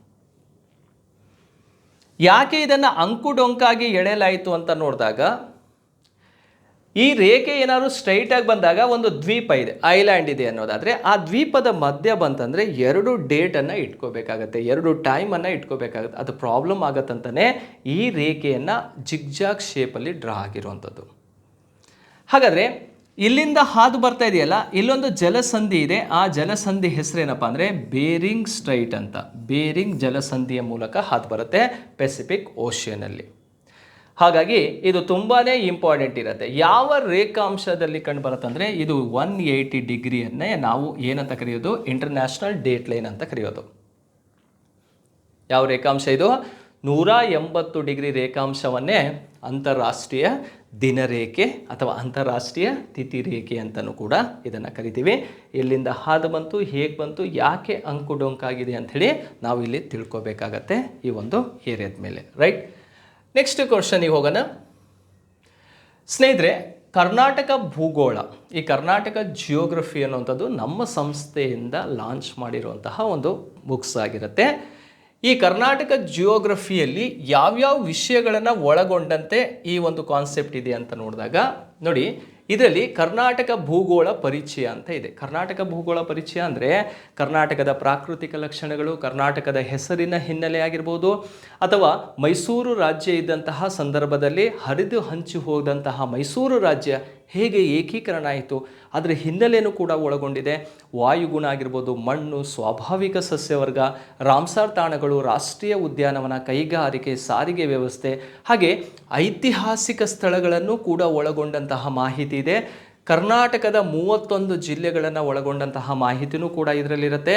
ಹಾಗೆ ಇದುವರೆಗೂ ಸ್ಪರ್ಧಾತ್ಮಕ ಪರೀಕ್ಷೆಗಳಲ್ಲಿ FDA, SDA, TET, KAS ಆಗಿರ್ಬೋದು, UPSC, KSET, NET ಎಲ್ಲ ಕಾಂಪಿಟೇಟಿವ್ ಎಕ್ಸಾಮ್, AE, JE ಇಂದ ಹಿಡಿದು ಆಲ್ ಕಾಂಪಿಟೇಟಿವ್ ಎಕ್ಸಾಮಲ್ಲಿ ಕರ್ನಾಟಕ ಜಿಯೋಗ್ರಫಿಯಲ್ಲಿ ಕೇಳಿರುವಂತಹ ಪ್ರಶ್ನೆಗಳನ್ನು ಒಳಗೊಂಡಿರುವಂಥದ್ದು, ಅಷ್ಟೂ ವಿಷಯಗಳನ್ನು ಒಳಗೊಂಡಂತಹ ಒಂದು ಬುಕ್ಸೇ ಈ ಕರ್ನಾಟಕ ಭೂಗೋಳ ಅಂಥೇಳಿ. ಸೊ ಈ ಬುಕ್ಸನ್ನು ನೀವು ಪರ್ಚೇಸ್ ಮಾಡ್ಕೊಳ್ಳಿ. ಆಲ್ ಕಾಂಪಿಟೇಟಿವ್ ಎಕ್ಸಾಮಿಗೆ ನಿಮಗೆ ಯೂಸ್ ಆಗೇ ಆಗುತ್ತೆ. ಅದರ ಬಗ್ಗೆ ನಿಮಗೆ ಹೆಚ್ಚಿನ ಮಾಹಿತಿ ಬೇಕು, ನಿಮಗೆ ಪೋಸ್ಟಲಲ್ಲೂ ಕೂಡ ಸಿಗ್ತಾ ಹೋಗುತ್ತೆ ಈ ಬುಕ್ಸು. 9008515660 ಕಾಲ್ ಮಾಡಿ, ಅಥವಾ 9071673831 ನಂಬರಿಗೆ ಕಾಲ್ ಮಾಡಿದರೆ ಈ ಬುಕ್ಸಿನ ಮಾಹಿತಿ ನಿಮಗೆ ಸಿಗುತ್ತೆ. ಅದನ್ನು ಹೇಗೆ ಪಡ್ಕೋಬೋದು ಅಂತಲೂ ಕೂಡ ನಾವು ಡೀಟೇಲ್ಸನ್ನು ಕೊಡ್ತೀವಿ. ಓಕೆ ಸ್ನೇಹಿತರೆ, ಹಾಗೆ ನೆಕ್ಸ್ಟ್ ಪ್ರಶ್ನೆಗೆ ಹೋಗೋಣ. ಶಿಥಲೀಕರಣದ ಮೂಲಕ ನಿಕ್ಷೇಪಗೊಂಡಂತಹ ಪದರುಗಳಿಂದ ರಚನೆಯಾದ ಶಿಲೆಗಳಿಗೆ ಈ ಹೆಸರಿದೆ. ಶಿಥಲೀಕರಣಗೊಂಡ ಮೂಲಕ ನಿಕ್ಷೇಪಗೊಂಡಂಥ ಪದರುಗಳಿಂದ ಯಾವ ಶಿಲೆ ರಚನೆ ಆಗತ್ತೆ ಅಂಥೇಳಿ ನೋಡಿ. ಸಂಚಯಿತ ಶಿಲೆ ಅಂತ ಕರಿತೀವಿ. ಸಂಚಿತ ಶಿಲೆ ಅಂದರೆ ಪದರು ಶಿಲೆ ಅಂತ ಕರೆಯುವಂಥದ್ದು, ಸೆಡಿಮೆಂಟರಿ ರಾಕ್ಸ್. ಅಗ್ನಿಶಿಲೆ, ಇಗ್ನಿಯಸ್ ರಾಕ್ಸ್ ಅಂತ ಕರಿತೀವಿ. ಮೆಟಮಾರ್ಫಿಕ್ ರಾಕ್ಸ್, ರೂಪಾಂತರ ಶಿಲೆ ಅಥವಾ ಗ್ರಾನೈಟ್ ಅಂತ 4 ಆಪ್ಷನ್ ಇದೆ. ಇದರಲ್ಲಿ ಸರಿಯಾದಂತಹ ಉತ್ತರ ಯಾವುದು ಅಂತ ನೋಡಿದಾಗ ಇದಕ್ಕೆ ಎ ಅನ್ನೋದು ರೈಟ್ ಆನ್ಸರ್ ಆಗಿರುತ್ತೆ, ಸಂಚಯಿತ ಶಿಲೆ ಅಂತ. ಹಾಗಾದರೆ ಆ ಸಂಚಯಿತ ಶಿಲೆ ಅನ್ನೋದು ಹೇಗೆ ರಚನೆ ಆಗತ್ತೆ ಅನ್ನೋದು ಈ ಸ್ಟ್ರಕ್ಚರಲ್ಲಿ ನೋಡ್ಕೋಬೇಡಿ. ಈಗ ಭೂಮಿಯ ಮೇಲೆ ಶಿಲೆಗಳು ನಿರ್ಮಾಣ ಆಗೋದಕ್ಕೆ ಕಾರಣ ಏನು? ಎಲ್ಲಿಂದ ಬಂದು ರಾಕ್ಸ್? ವಾಲ್ಕೆನೋಸ್ ಎರಪ್ಷನ್ ಆಗತ್ತೆ, ಅಂದರೆ ಜ್ವಾಲಾಮುಖಿ ಸ್ಫೋಟಗೊಳ್ಳುತ್ತೆ. ಈಗ ಜ್ವಾಲಾಮುಖಿ ಸ್ಫೋಟಗೊಂಡ ನಂತರದಲ್ಲಿ ಏನಾಗತ್ತಪ್ಪ ಅಂದರೆ ಅದರಿಂದ ಮ್ಯಾಗ್ಮಾ ಹೊರ ಬರುತ್ತೆ, ಲಾವಾ ರಸ ಹೊರಗಡೆ ಬಂದು ಸ್ಪ್ರೆಡ್ ಆಗುತ್ತೆ. ಆ ಲಾವಾ ರಸ ಹೊರಗಡೆ ಬಂದು ಸ್ಪ್ರೆಡ್ ಆಗಿಬಿಟ್ಟು ಹರಡ್ಕೊಳ್ಳುತ್ತೆ. ಹರಡ್ಕೊಂಡು ಘನೀಕರಣವಾಗತ್ತೆ. ಏನಾಗುತ್ತೆ? ಇದು ಘನೀಕರಣವಾಗತ್ತೆ, ಗಟ್ಟಿ ಆಗತ್ತೆ. ಇಲ್ಲಿನ ಕ್ಲೈಮೇಟಿಗೆ ಅಡ್ಜಸ್ಟ್ ಆಗಿ ಗಟ್ಟಿ ಆಗತ್ತೆ. ಗಟ್ಟಿಯಾಗಿ ಒಂದು ಶಿಲೆ ನಿರ್ಮಾಣವಾಗತ್ತೆ. ಆ ಶಿಲೆಗೆ ಕರೆಯೋದೇ ಅಗ್ನಿಶಿಲೆ ಅಂತ ಕರಿತೀವಿ. ಕ್ಲಿಯರ್? ಅಗ್ನಿಶಿಲೆ. ಹಾಗಾದರೆ ಭೂಮಿಯ ಮೇಲೆ ಮೊದಲು ನಿರ್ಮಾಣವಾದಂತಹ ಶಿಲೆ ಯಾವುದು ಅಂತ ಕೇಳಿದರೆ ಅದು ಅಗ್ನಿಶಿಲೆ ಆಗಿರುವಂಥದ್ದು. ಸೊ ಯಾವುದರಿಂದ ಆಯ್ತಪ್ಪ ಅಂದರೆ ವಾಲ್ಕೆನೋಸ್ ಎರಪ್ಷನಿಂದ, ಜ್ವಾಲಾಮುಖಿ ಸ್ಫೋಟದಿಂದ ನಿರ್ಮಾಣವಾಯಿತು. ಅದೇ ಅಗ್ನಿಶಿಲೆ ಏನಾಗತ್ತಪ್ಪ ಅಂದರೆ ನೋಡಿ, ಈಗ ವಾತಾವರಣ ಅಂದರೆ ಒಂದೇ ರೀತಿ ಇರಲ್ಲ. ಇಲ್ಲಿ ಟೆಂಪ್ರೇಚರ್ ಇರುತ್ತೆ, ಓಕೆ, ಪ್ರೆಷರ್ ಇರುತ್ತೆ. ಸೊ ರಿವರ್ಗಳು ಹರಿತವೆ, ನದಿಗಳು ಹರಿತವೆ, ಹಿಮ ನದಿಗಳು, ಗ್ಲೇಸಿಯರ್ಗಳು ಕಂಡುಬರ್ತವೆ, ಗಾಳಿ ಬೀಸತ್ತೆ, ವಿಂಡು ಕೂಡ ಕಂಡುಬರ್ತವೆ. ಸೊ ಇವುಗಳಿಂದಾಗಿ ಈ ರಾಕ್ಸ್ ಏನಾಗತ್ತಪ್ಪ ಅಂದರೆ ವೆದರಿಂಗ್ ಆಗುತ್ತೆ, ಶಿಥಿಲೀಕರಣ ಆಗುತ್ತೆ. ಶಿಥಿಲೀಕರಣ ಆದಾಗ ಸಣ್ಣ ಸಣ್ಣ ಸಣ್ಣ ಕಣಗಳಾಗಿ ಪುಡಿ ಪುಡಿ ಆಗೋಕ್ಕೆ ಸ್ಟಾರ್ಟ್ ಆಗುತ್ತೆ.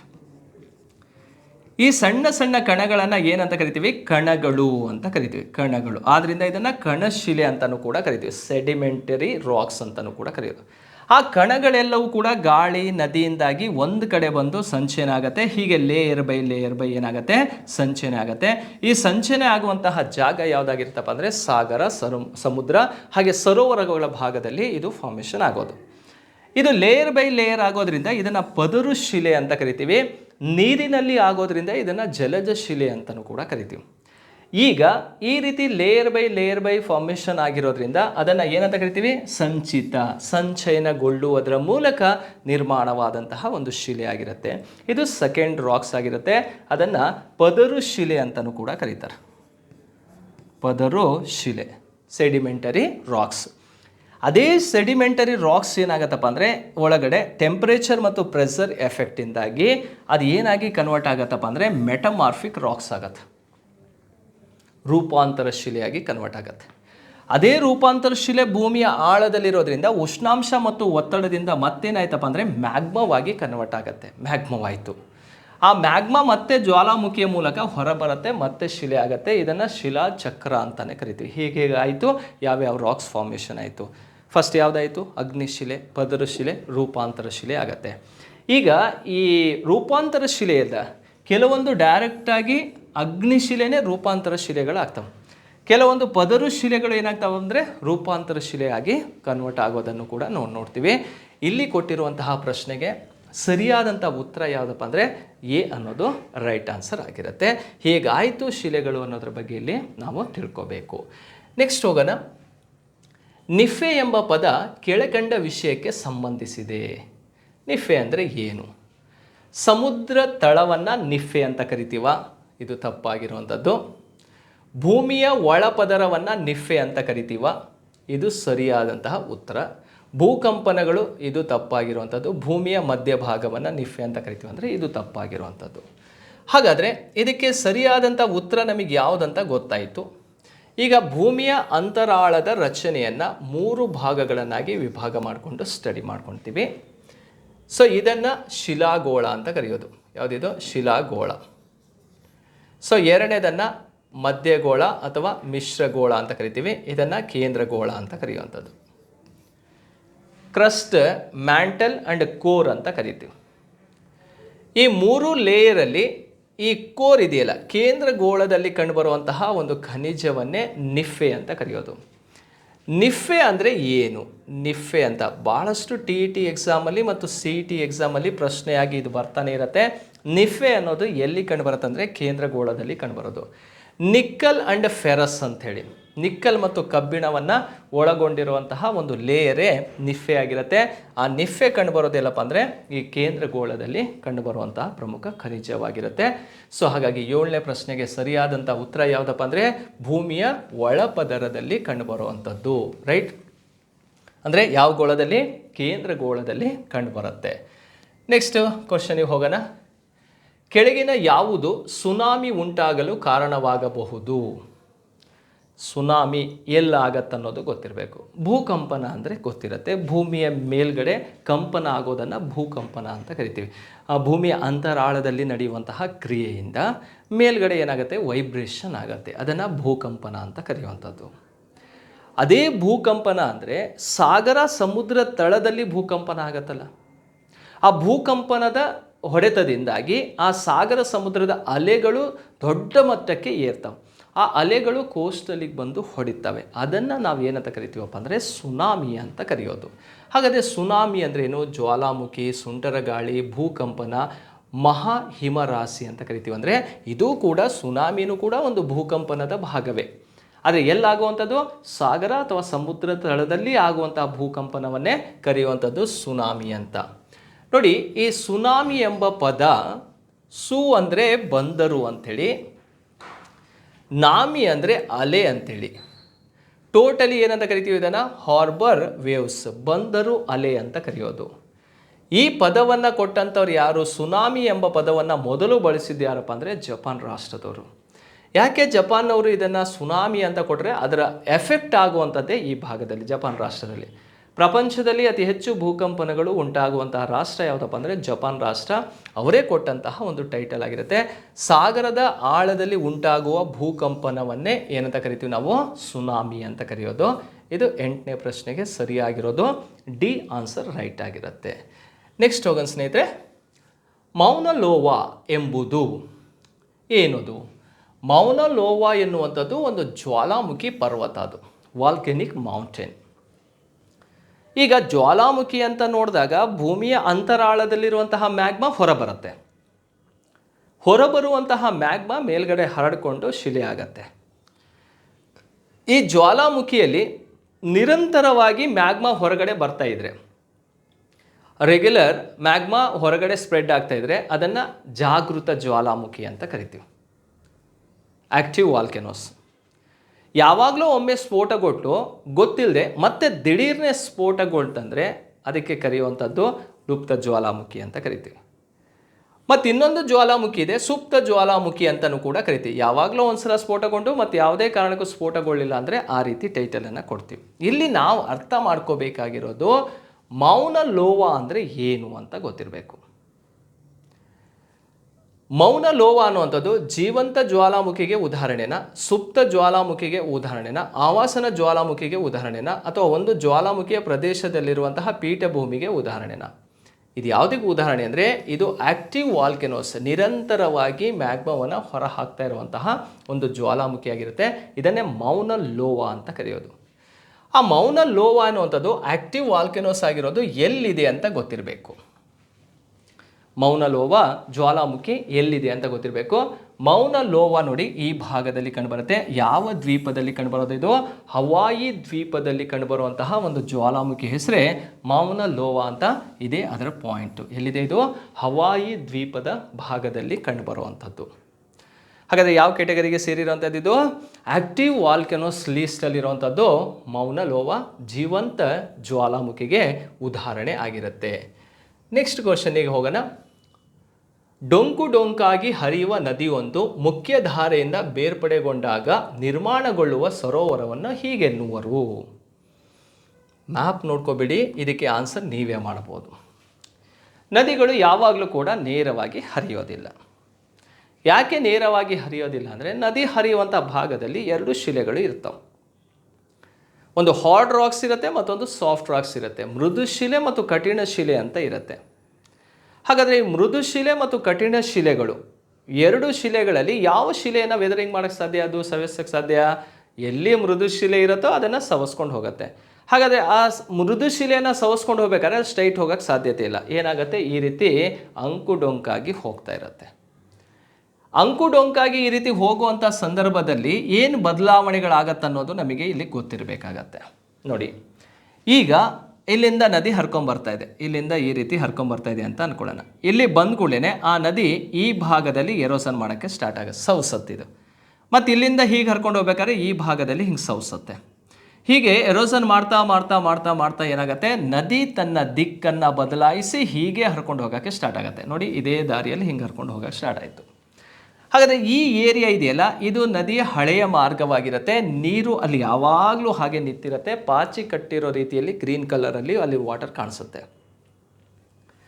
ಈ ಸ್ಟ್ರಕ್ಚರಿಗೆ ಕರೆಯುವಂತಹ ಹೆಸರೇ ಏನು? ಈ ಸ್ಟ್ರಕ್ಚರ್ ಇದೆಯಲ್ಲ, ಇದನ್ನೇ ಶೃಂಗ ಸರೋವರ, ಆಕ್ಸ್ಬೋ ಲೇಕ್ ಅಂತಲೇ ಕರಿತೀವಿ. ನದಿ ತನ್ನ ಹಳೆಯ ಮಾರ್ಗವನ್ನು ಬದಲಿಸಿ ಹೊಸ ಮಾರ್ಗದಲ್ಲಿ ಹರಿಯೋಕ್ಕೆ ಸ್ಟಾರ್ಟ್ ಮಾಡುತ್ತೆ. ಅದರಿಂದ ನಿರ್ಮಾಣವಾಗುವಂತಹ ಸರೋವರಕ್ಕೆ ಕರೆಯುವಂಥ ಹೆಸರೇನು? ಆಕ್ಸ್ಬೋ ಲೇಕ್ ಅಂತ ಕರಿತೀವಿ. ಅದನ್ನೇ ಶೃಂಗ ಸರೋವರ ಅಂತಲೂ ಕೂಡ ಕರೀತಾರೆ. ಕ್ಲಿಯರಾ? ಯಾವ ಸರೋವರ ಇದೆಯೋ ಶೃಂಗ ಸರೋವರ ಅಂತಲೂ ಕೂಡ ಕರಿತೀವಿ. ಹಾಗಾದರೆ ಶೃಂಗ ಸರೋವರ ನದಿ ತನ್ನ ದಿಕ್ಕನ್ನು ಬದಲಾಯಿಸಿ ಹರಿಯುವುದರಿಂದ ಅಲ್ಲಿನ ಹಳೆಯ ಮಾರ್ಗದಲ್ಲಿ ಒಂದು ಸರೋವರ ಟೈಪಲ್ಲಿ ನಿರ್ಮಾಣ ಆಗುತ್ತೆ. ಅದೇ ಆಕ್ಸ್ಬೋ ಲೇಕ್ ಆಗಿರುತ್ತೆ. 10ನೇ ಪ್ರಶ್ನೆಗೆ ಎ ಅನ್ನೋದು ಸರಿಯಾದಂತಹ ಉತ್ತರವಾಗಿರುತ್ತೆ. ನೆಕ್ಸ್ಟ್ ನೋಡಿ, ಕೆಳಗೆ ಅಟ್ಮಾಸ್ಫಿಯರ್ನ ಪದರಗಳನ್ನು ಕೊಟ್ಟಿದೆ. ಇದರಲ್ಲಿ ಭೂಮಿಯಿಂದ ಆರಂಭಿಸಿದರೆ ಸರಿಯಾದ ಕ್ರಮ ಯಾವುದು? ಈಗ ಅಟ್ಮಾಸ್ಫಿಯರ್ ಲೇಯರ್ ಅಂದರೆ ಎಷ್ಟು ಲೇಯರ್ಸಲ್ಲಿ ನೋಡ್ತೀವಪ್ಪ ಅಂದರೆ, ಈಗ ಅರ್ತ್ ಸರ್ಫೇಸ್, ಇದು ಅರ್ತ್ ಸರ್ಫೇಸ್. ಅಲ್ಲಿಂದ ಟ್ರೋಪೋಸ್ಫಿಯರ್, ಸ್ಟ್ರಾಟೋಸ್ಫಿಯರ್, ಮೆಸೋಸ್ಫಿಯರ್, ಐನೋಸ್ಫಿಯರ್, ಎಕ್ಸೋಸ್ಫಿಯರ್ ಅಂತ 5 ಲೇಯರ್ಸ್ ಇದೆ. ಕ್ಲಿಯರಾ? ಇದು ಟ್ರೋಪೋ, ಇದು ಸ್ಟ್ರಾಟೋ, ಇದು ಮೇಸೋ, ಇದು ಐನೋ ಅಥವಾ ಥರ್ಮೋ, ಇದು ಎಕ್ಸೋಸ್ಫಿಯರ್ ಅಂತ. ಪರಿವರ್ತನಾ ಮಂಡಲ, ಸಮೋಷ್ಣ ಮಂಡಲ, ಮಧ್ಯಮಂಡಲ, ಆಯಾನು ಮಂಡಲ, ಬಾಹ್ಯ ಮಂಡಲ ಅಂತ 5 ಲೇಯರ್. ಆದರೆ ಕನ್ನಡದಲ್ಲಿ ಕೊಟ್ಟಿಲ್ಲ ಅವನು, ಇಂಗ್ಲೀಷ್ ವರ್ಡನ್ನೇ ಯಥಾಸ್ಥಿತಿ ಕಾಪಿ ಪೇಸ್ಟ್ ಮಾಡಿರ್ತಾನೆ. ಈ ರೀತಿ ಪ್ರಶ್ನೆ ಬಂದಾಗ ಭೂಮಿಯ ಮೇಲ್ಮೈನಿಂದ ನಾವು ಸ್ಟಾರ್ಟ್ ಮಾಡ್ಕೊಂಡು ಹೋದರೆ ಫಸ್ಟ್ ಲೇಯರ್ ಯಾವುದಪ್ಪ ಅಂದರೆ ಟ್ರೋಪೋಸ್ಫಿಯರ್. ಟ್ರೋಪೋಸ್ಫಿಯರ್ ಎಲ್ಲಿದೆ? ಎ ಆಪ್ಷನಲ್ಲಿ ಟ್ರೋಪೋಸ್ಫಿಯರ್ ಇದೆ. ಮತ್ತೆಲ್ಲೂ ಟ್ರೋಪೋಸ್ಫಿಯರ್ ಇಲ್ಲ, ಅದೇ ಆನ್ಸರ್ ಸರಿ. ಎರಡನೇದು ನೋಡಿ, ಸ್ಟ್ರಾಟೋಸ್ಫಿಯರ್ ಇದೆ. ಮೂರನೇದು ಮೆಸೋಸ್ಫಿಯರ್ ಇದೆ. ನಾಲ್ಕನೇದು ಥರ್ಮೋಸ್ಫಿಯರ್ ಅಥವಾ ಐನೋಸ್ಫಿಯರ್ ಇದೆ. ಐದನೇದು ಎಕ್ಸೋಸ್ಫಿಯರ್ ಕಂಡುಬರುತ್ತೆ. ಈ 5 ಲೇಯರ್ಸನ್ನು ಹೊಂದಿರುವಂಥದ್ದೇ ಈ ಒಂದು ವಲಯವನ್ನು ನಾವು ನೋಡ್ತಾ ಹೋಗ್ಬೋದು. ಹಾಗಾಗಿ 11ನೇ ಪ್ರಶ್ನೆಗೆ ಸರಿಯಾದಂಥ ಉತ್ತರ ಯಾವುದಪ್ಪ ಅಂದರೆ ಎ ಅಂಥೇಳಿ. ಈ ಒಂದೊಂದು ಲೇಯರ್ ಇಂಪಾರ್ಟೆಂಟ್ ಏನಂತ ನಾವು ಎಕ್ಸಾಮಿಗೆ ತಯಾರಿ ನಡೆಸಬೇಕಾಗತ್ತೆ. ಯಾಕಂದರೆ ಇದರ ಮೇಲೂ ಕೂಡ TET ಎಕ್ಸಾಮಲ್ಲಿ ಪ್ರಶ್ನೆಗಳನ್ನು ಕೇಳ್ತಾ ಬರ್ತಾನೆ.